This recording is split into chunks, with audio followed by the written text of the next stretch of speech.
Haleluya. Puji Tuhan.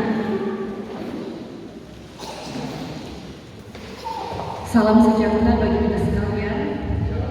Selamat pagi, dan saya pribadi mengucap syukur kepada Tuhan karena setiap kesempatan melayani adalah kesempatan yang indah.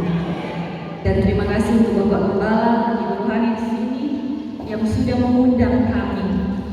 Bapak Ibu sudah dikasih kamu Tuhan Yesus Kristus.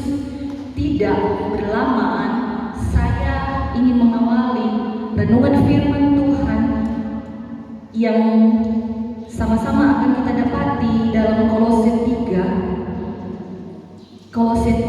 ayat 23. Kolose 3 ayat 23. Kalau biasa berdiri, saya undang kita bangkit berdiri.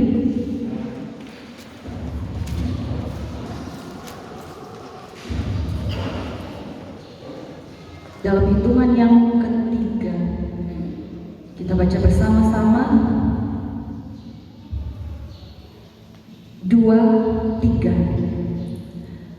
Apapun juga yang kamu perbuat, perbuatlah dengan segenap hatimu seperti untuk Tuhan dan bukan untuk manusia. Katakan amin. Silakan duduk kembali. Bapak Ibu Saudaraku,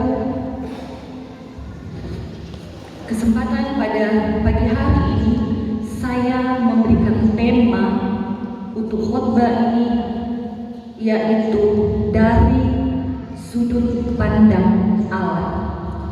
Dari sudut pandang Allah. Dan saya akan membawa kita untuk mempelajari seorang tokoh dalam Alkitab, Yusuf. Yusuf, kisahnya ditulis di dalam 13 pasal pada kitab Kejadian. Satu-satunya tokoh Alkitab yang dicatat begitu lengkap dan dramatis. Tidak ada tokoh Alkitab yang lain yang dicatat seperti atau selengkap kisah dari Yusuf. Menariknya, kalau kita kemudian melihat Bapak Ibu, dari pasal awal ditulis tentang Yusuf, yaitu dalam kitab Kejadian 37 sampai Kejadian 50 yang merupakan pasal terakhir kitab Kejadian, bahwa luar biasa apa yang Alkitab catat tentang Yusuf. Dan kalau kita melihat hanya pada Kejadian 38 yang bicara tentang Yehuda dan Tamar, tidak bercerita tentang Yusuf. Jadi totalnya ada 13 pasal. Nah, jadi kitab Kejadian ini ditutup atau diakhiri dengan kisah Yusuf. Dan kalau kita cermati, kita akan temui sebuah karakter yang kuat melekat pada seorang yang bernama Yusuf. Kuat sekali. Mari kita kemudian melihat Kejadian 37 ayat 2. Kejadian 37 ayat 2, Bapak Ibu, kalau saya melihat pada terjemahan versi muda dibaca, di situ dikatakan inilah sejarah keluarga Yakub. Yusuf seorang yang masih muda, berumur 17 tahun, pekerjaannya, perhatikan, menjaga domba dan kambing. Masih muda, umur 17 tahun, pekerjaannya menjaga domba dan kambing. Bapak Ibu Saudaraku, domba adalah binatang yang paling tergantung kepada gembalanya. mencari makanan itu harus melihat ke depan dari gembalanya. Dan tahukah saudara bahwa makanannya adalah makanan yang fresh, yang betul-betul makanan yang baru, dan dia perlu tuntunan dari gembala untuk menghantar dia ke tempat yang penuh dengan makanan baru itu. Dan satu hal lagi, domba itu punya kelebihan, yaitu pada bulunya. Tetapi kelebihan ini juga merupakan kekurangan dari domba. Karena apa? Ketika tidak dicukur menjadi berat beban tubuhnya, dan bila dia kemudian jatuh kepada lubang dalam perjalanan menuju makanannya, dia akan terbalik dan tidak bisa untuk mengembalikan posisinya pada posisi awal. Dan di situ juga dia perlu yang namanya gembala, membalikan sekaligus memotong bulunya yang lebat itu, yang membuat dia celaka. Bapak Ibu Saudara kasih dalam Tuhan Yesus Kristus, hal yang membahayakan karena rawan terbalik ini membutuhkan kehadiran atau membutuhkan peran dari gembala. Dan disinilah peran dari Yusuf, walaupun dia masih muda. Sangat menarik Bapak Ibu, Alkitab mencatat bahwa sejarah Yakub diceritakan mulai dari anaknya, padahal anaknya ada banyak, ada 12, 13 dengan Dina perempuan. Tetapi diawali dengan Yusuf. Kalau kita baca dalam terjemahan baru, Bapak Ibu akan lihat di sana bahwa inilah sejarah keluarga Yakub itu ditulis riwayat keturunan. Dan dimulai dengan keterangan 17 tahun, seorang masih muda tapi menjaga kambing domba ayahnya. Dan pada kenyataannya dia itu sangat disayang oleh Yakub. Tetapi dia terlibat menjadi gembala kambing domba ayahnya. Kemudian kita akan pelajari selanjutnya, dia disuruh ayahnya untuk menemui kakak-kakaknya di Sikem. Tapi ternyata kakak-kakaknya itu pindah ke Dotan. Nah, di sini dia tidak ikut bersama dengan mereka. Alkitab tidak mencatat alasannya. Mungkin itu jaraknya jauh sehingga ayahnya menahan. Tetapi ada satu tanggung jawab yang juga dilekatkan dalam pribadinya. Firman Tuhan mencatat bahwa ayahnya Yakub menyuruh Yusuf untuk mencari kakak-kakaknya untuk mendapatkan kabar tentang mereka, dan dia pergi melakukan itu. Bahkan tidak sampai hanya di Sikem sesuai dengan apa yang dikatakan Yakub. Dia melihat di sana tidak ada, dia mencari dan mendapatkan informasi dari orang bahwa pindah ke Dotan, dan dia pergi sampai ke sana. Ada kalanya sebuah tanggung jawab diberikan kepada saya dan saudara, kita tidak menyelesaikannya dengan sempurna. Tetapi perhatikan Yusuf, orang yang penuh dengan tanggung jawab. Amin. Haleluya. Banyak alasan sebenarnya untuk dia kembali kepada ayahnya, dan itu alasan yang masuk akal.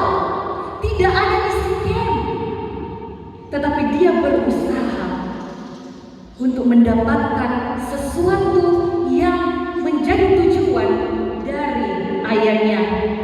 Nah, itulah yang kemudian saya melihat karakter yang kental melekat kepada pribadi Yusuf. Dan saya pastikan kita akan sama-sama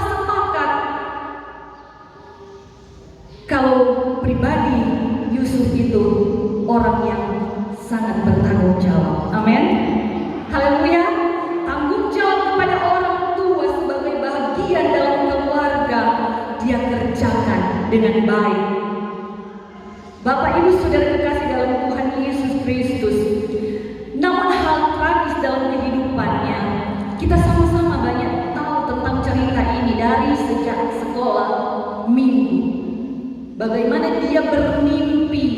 Di dalam Kejadian 37 kita lompat ayat 7 yang membuat kisah hidupnya begitu tragis. Tampak kita sedang di ladang mengikat berkas gandum. Ini cerita mimpinya.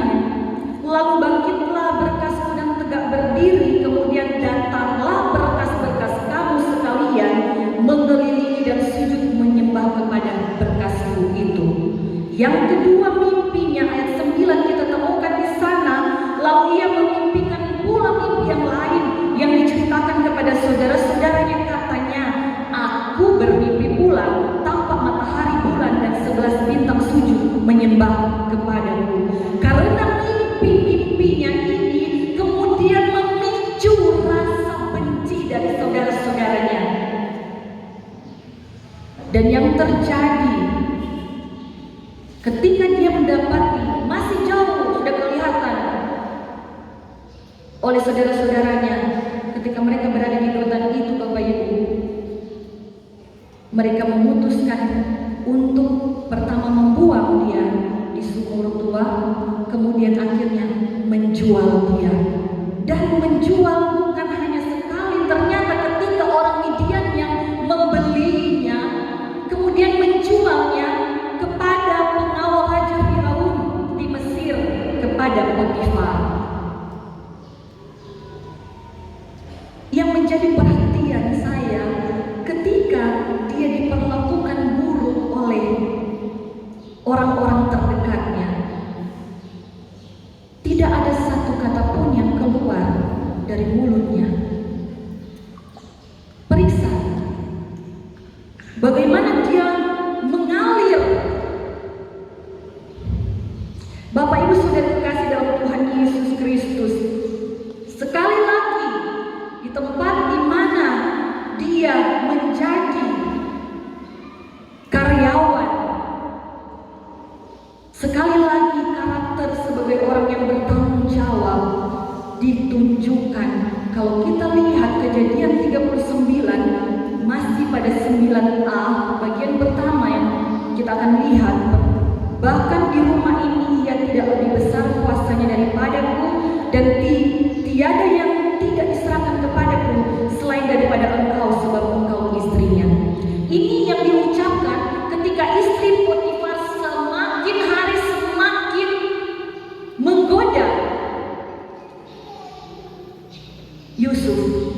Dia bilang, tanggung jawabku hanya ini, dan dia tidak mau menyalahgunakan tanggung jawab yang diberikan Potifar kepadanya. Bila kemudian kita perhatikan bagian B-nya, di sana dia berkata, bagaimanakah mungkin aku melakukan kejahatan yang besar ini dan berbuat dosa terhadap Allah. Secara manusia sebenarnya dia bisa berkata, bagaimana saya sudah diperlakukan dengan baik oleh Tuan Potifar, kemudian saya bersalah kepadanya. Tetapi dia memilih untuk bicara apa? Saya tidak mau berdosa kepada Tuhan. Saudara yang dikasihi Tuhan Yesus Kristus, secara manusia pertanggungjawaban kita adalah kepada manusia dalam pekerjaan. Tetapi ternyata Yusuf sadar bahwa apapun perbuatannya harus dia pertanggungjawabkan kepada Allah. Amin. Jangan pikir kita melakukan segala sesuatu itu boleh dengan sembarangan. Ada yang harus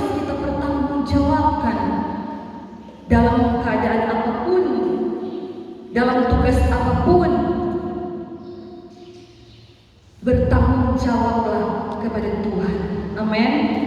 Haleluya.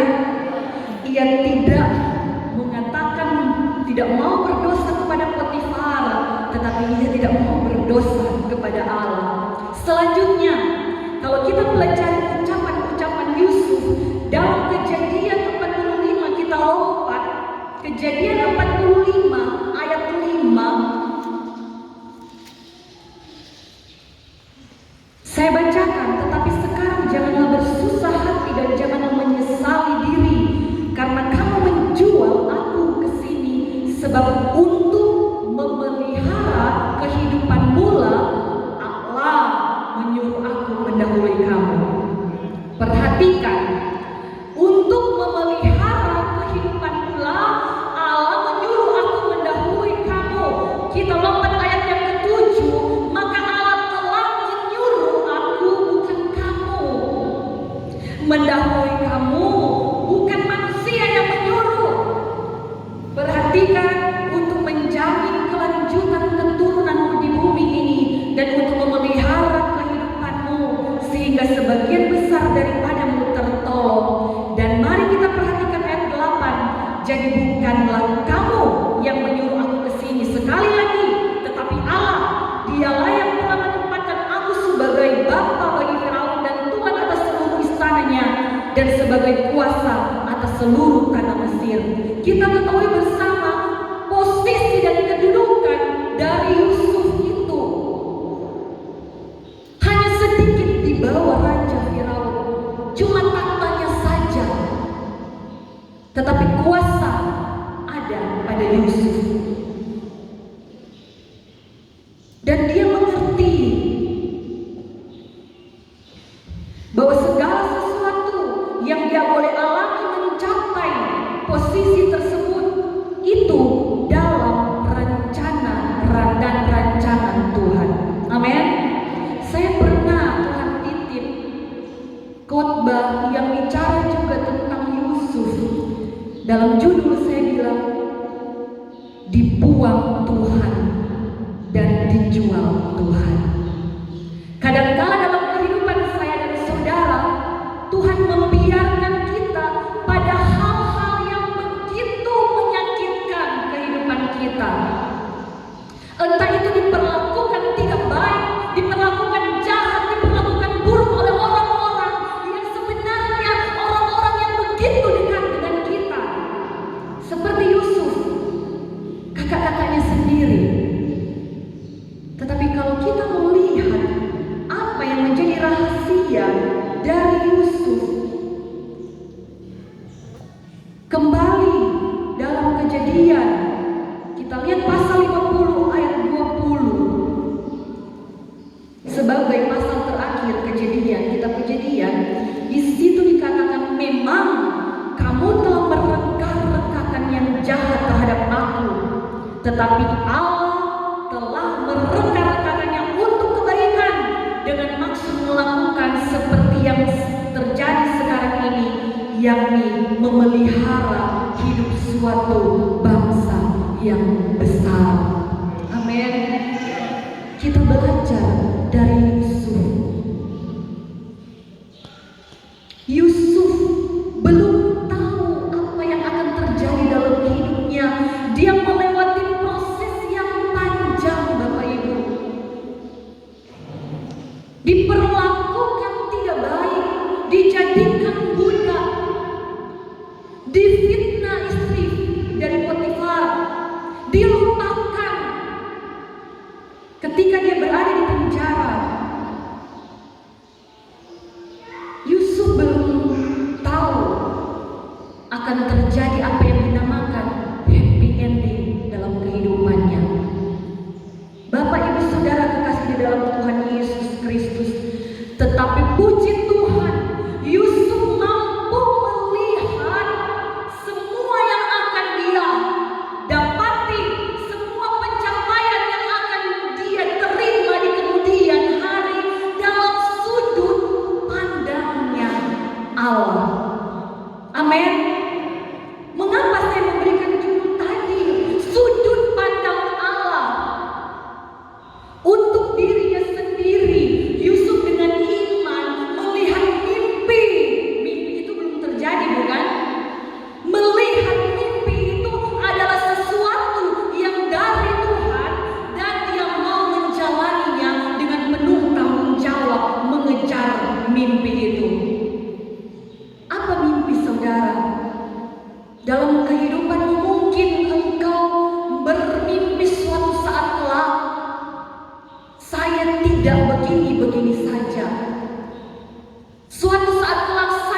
belajar bermimpi dari sudut pandang Allah. Amin.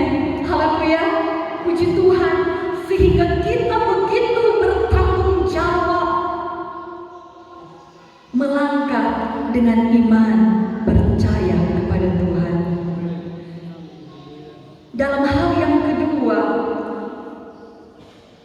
tadi ketika itu bicara tentang mimpi untuk dirinya, ternyata ada hal yang kedua yang begitu besar maknanya, yaitu untuk tujuan Tuhan dalam hidupnya yang harus dia sadari dengan penuh tanggung jawab.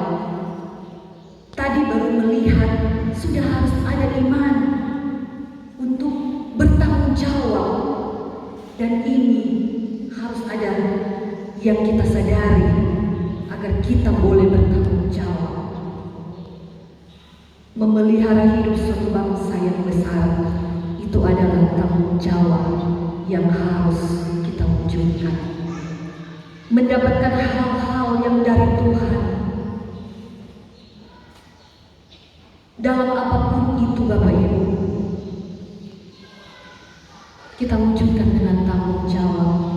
Yeremia 29 ayat 11, rancanganku damai sejahtera bukan kecelakaan. Amin. Yang memberikan hari depan penuh harapan dalam kehidupan saya dan saudara. Itu kita bisa saksikan dari seorang Yusuf, masa depannya penuh dengan harapan. Dan itu akan terjadi bagi setiap saya dan saudara yang mau memandang dari sudut pandang Allah dengan iman kita, sehingga kita mau selalu bertanggung jawab apapun itu. Sebenarnya Bapak Ibu, kalau kita kemudian boleh mendalami apa sih sebenarnya yang Tuhan inginkan untuk kita mengerti, rahasia apa yang ingin Tuhan ungkapkan bagi saya dan saudara di tempat ini. Tahukah kita bahwa orang yang bertanggung jawab itu menggambarkan penyertaan Roh Allah dalam hidupnya? Sekali lagi, tahukah kita bahwa orang yang bertanggung jawab menggambarkan penyertaan Allah yang kita sebut, yang kita selalu bilang Immanuel. Amin. Sampai hari terakhir kemarin, saya hanya mendapati penyertaan Roh Allah saja. Tetapi kalau dari bahasa aslinya, sebenarnya itu gereja saudara. Tadi subuh, kemudian saya lengkapi Immanuel bersama dengan kita. Itu bukti penyertaan Roh Allah. Amin. Mari kita lihat Bapak Ibu. Yusuf membuktikan bagi kita bahwa kalau ada Immanuel, ada penyertaan dalam kehidupan saya saudara oleh Roh Kudus, kita akan selalu berhasil kita temukan.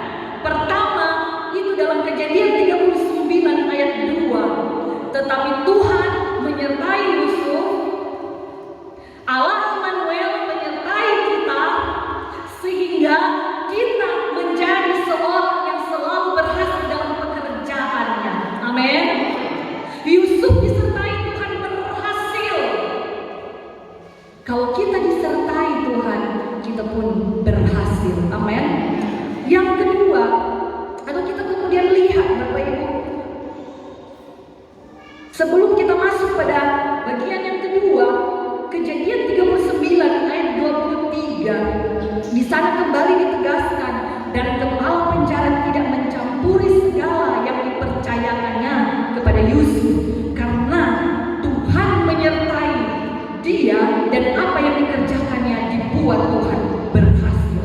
Orang percaya kepada saya dan saudara karena melihat bahwa ada penyertaan Tuhan dalam kehidupan kita.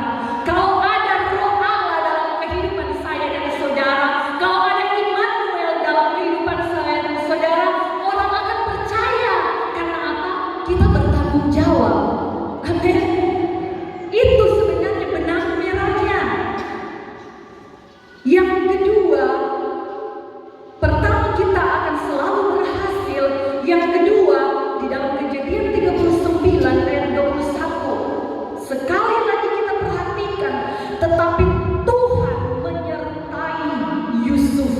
dan melimpahkan kasih setianya kepadanya dan membuat Yusuf kesayangan bagi kepala penjara itu. Immanuel dalam kehidupan saya dan saudara membuat kita dalam setiap pekerjaan dan tanggung jawab yang dipercayakan, kita bertanggung jawab. Bukan hanya dipercaya saja, ternyata dikasihi. Jadi yang kedua, hal apa yang kita akan dapatkan? Kita akan berlimpah dengan kasih setia yang dari Tuhan. Amin. Haleluya. Puji Tuhan. Yusuf menjadi kesayangan. Yang ketiga,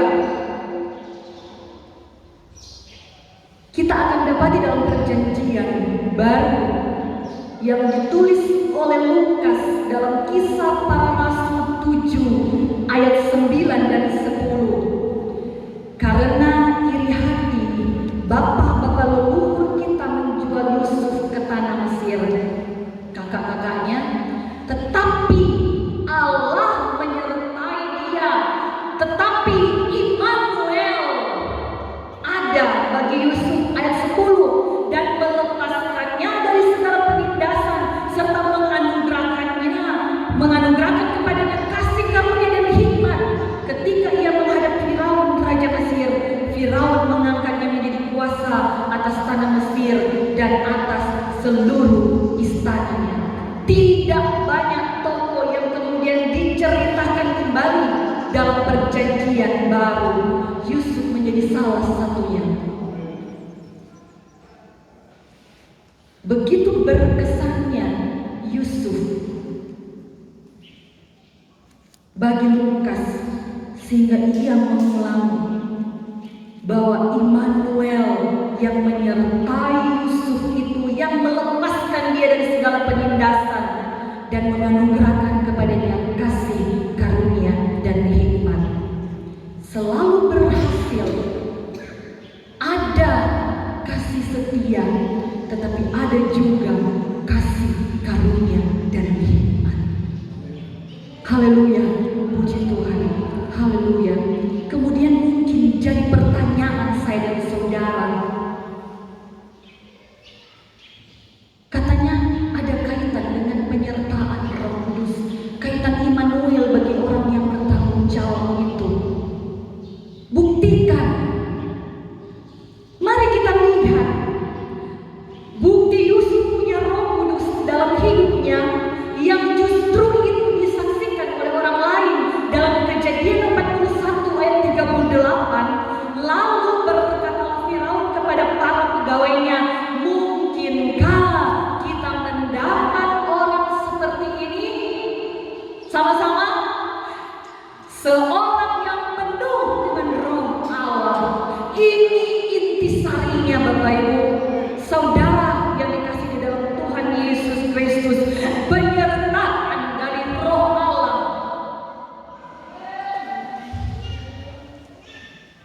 Karena dia orang yang bertanggung jawab.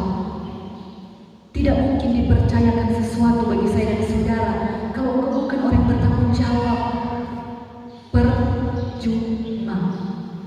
Manusia saja seperti begitu, tidak percaya dengan kita, apalagi dengan Tuhan.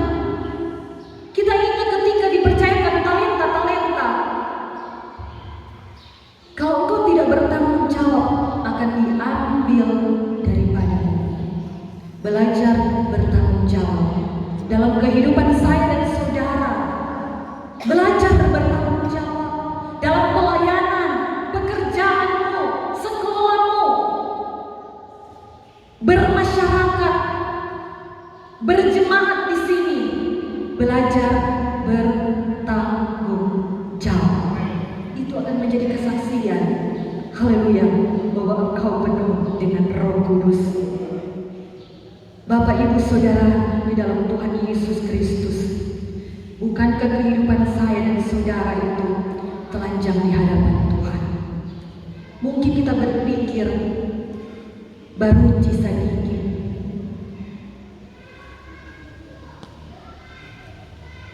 atau cuma hal-hal yang sepele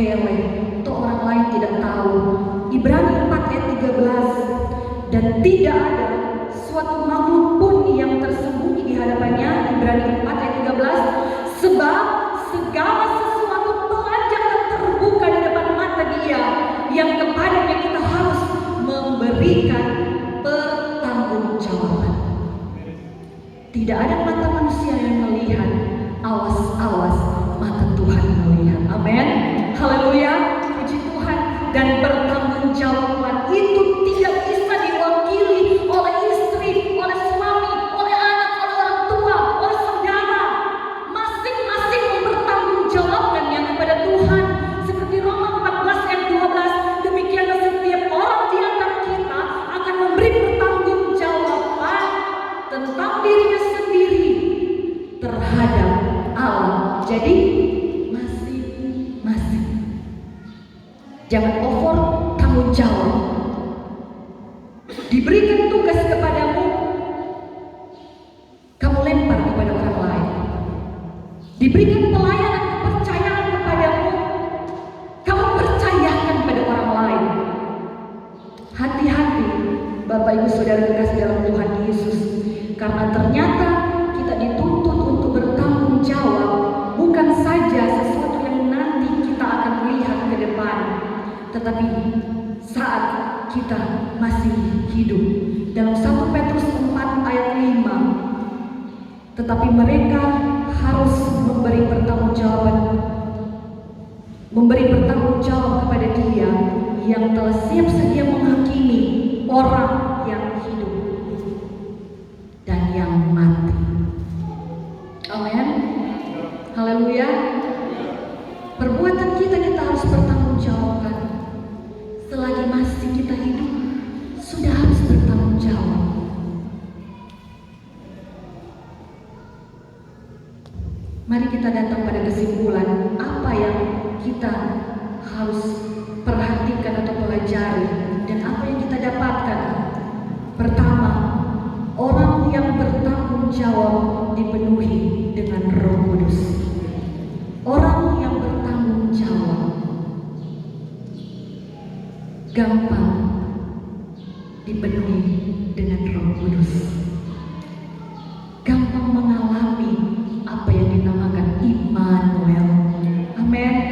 Dan karena Yusuf penuh dengan Roh Kudus yang mampu melihat dengan mata iman segala sesuatu dari sudut pandang Allah. Bukankah Ibrani 11 ayat 1 bilang iman itu dasar segala sesuatu yang kita harapkan, yang masih mimpi. Dan bukti dari segala sesuatu, berkat di bumi dan di sorga yang mungkin belum engkau lihat saat ini. Dan kalau di sorga nanti kau sudah mati baru kita lihat. Saat ini dan saat nanti kita harus penuh dengan Roh Kudus, membawa kita penuh dengan iman. Haleluya, haleluya, puji Tuhan. Mari kita hubungkan kata menyertai dalam kitab Kejadian yang kita sudah bacakan tadi Bapak Ibu, yang dikalimatkan oleh Rasul Paulus dalam 1 Petrus 1 ayat 5. 1 Petrus 1 ayat 5. Yaitu kamu yang dipelihara, yaitu kamu yang dijaga, yaitu kamu yang dilindungi, yaitu kamu yang disertai Tuhan, yaitu kamu yang menerima Immanuel dalam kekuatan Allah karena imanmu, sementara kamu menantikan keselamatan yang telah tersedia untuk dinyatakan pada zaman akhir. Amin. Haleluya. Kita tahu bersama orang yang bertanggung jawab, kesimpulan yang saya katakan tadi bagian pertama, dipenuhi dengan Roh Kudus, mampu melihat dengan sudut pandang Allah oleh karena iman dalam kita. Yang kedua, orang yang penuh dengan Roh Kudus disertai dan dipelihara. Kita dapatkan tadi Yusuf itu selalu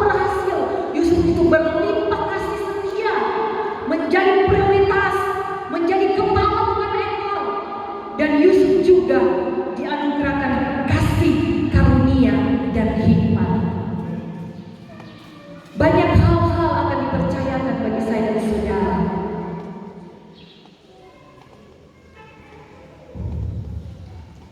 Dan yang ketiga, orang yang disertai oleh Roh Kudus. Bukti engkau ada penyertaan Tuhan. Yang ketiga, perhatikan, engkau harus disaksikan atau mendapat pengakuan dari orang lain. Amin. Amin. Yang mengakui itu bukan keluarganya atau bahkan bukan dari Yusuf sendiri, tapi diakui oleh orang lain, disaksikan bahkan sekelas raja, pemimpin akan mengakui jemaat Immanuel di sini. Betul sesuai dengan namanya, selalu berhasil dia, penuh dengan kasih setia, penuh dengan kasih karunia dan hikmat. Roh Allah ada di jemaat Immanuel, bukan hanya nama saja. Kami bisa melihat dan menyaksikan betul Roh Allah bekerja di setiap jemaat di sini. Amin. Haleluya. Untuk itu harus kita bertanggung jawab.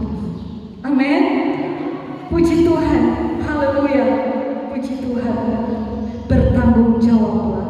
Saya bacakan kembali Kolose 3 ayat 23. Kolose 3 ayat 23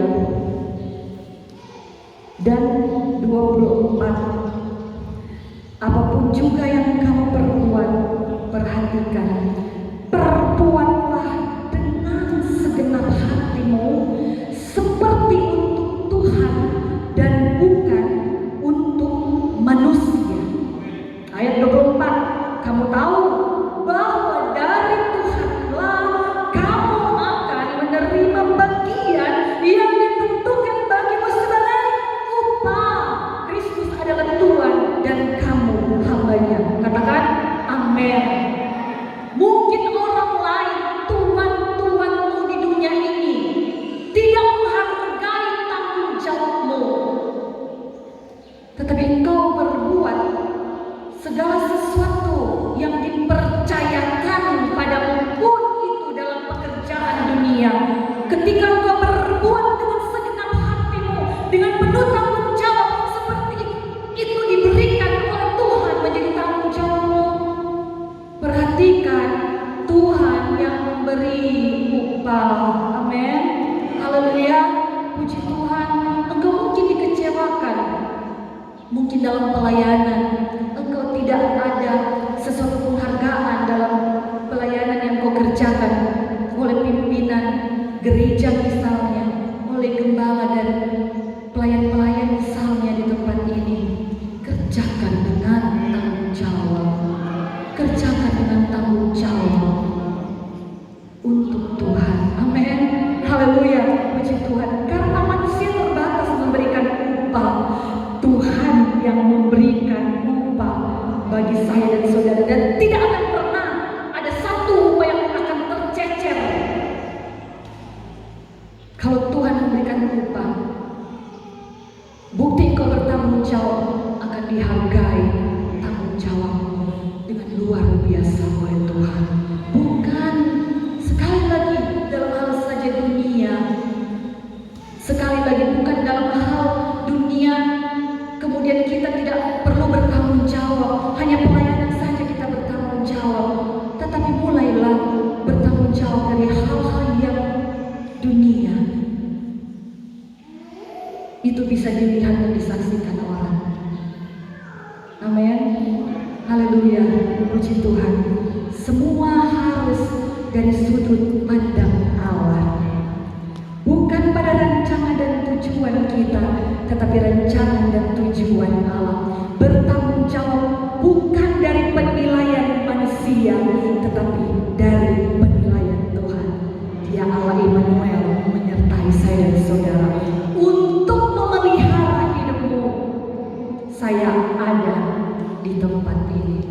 untuk tujuan Tuhan, menjadi berkat bagi kemuliaan nama Tuhan.